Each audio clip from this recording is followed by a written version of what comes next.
তাহলে কি সালারের ভয়ে পিছিয়ে গেল শাহরুখের ডাঙ্কি মুভি? আসল সত্যিটা কি? তো কি অবস্থা, কেমন আছেন? আমি ড্রামা সবুজ, আর আজকে আলোচনা করবো প্রবাসী সালারের ভয়ে নাকি পিছিয়ে গেল শাহরুখের ডাঙ্কি মুভি।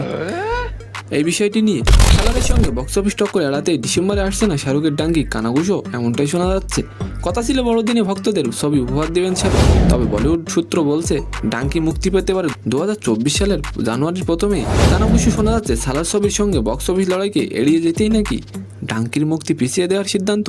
তো এই বিষয় নিয়ে কোনো অফিসিয়ালি ঘোষণা করা হয়নি, কিন্তু শোনা যাচ্ছে ডাঙ্কির নাকি বেশ কিছু পোস্ট প্রোডাকশন কাজ এখনও বাকি আছে, আর যে কারণে মুক্তির দিন পিছিয়ে দেওয়ার সিদ্ধান্ত নিলেন প্রতিষ্ঠানটি। অপরদিকে প্রবাসের আদিপুরুষ ঢাহা ফোলা ভাওয়ায় বিতর্কের মুখে পড়েছিলেন প্রবাস। সিনে সমালোচকরা বলছেন বক্স অফিসে লড়াইয়ে প্রবাস এখন বাজিমাত করতে মারিয়া, তাই ডাকাবুকো হয়ে শাহরুখের সঙ্গে বড়দিনে ফাইট করবেন প্রভাস। তবে মজার বিষয় হলো নিন্দুকেরা বলছেন প্রবাসের জন্য নাকি মায়া লেগেছে শাহরুখের, আর সেই কারণেই নাকি সালারের রাস্তা ছেড়ে দিল শাহরুখ। তো আপনার মতামতটি অবশ্যই কমেন্ট করে যাবেন। তো আজকের ভিডিওটি কেমন লাগলো অবশ্যই কমেন্ট বক্সে জানাবেন, আর ভিডিওটি যদি ভালো লাগে অবশ্যই একটি লাইক দিয়ে আমাদের চ্যানেলটিকে সাবস্ক্রাইব করে দিবেন। ধন্যবাদ।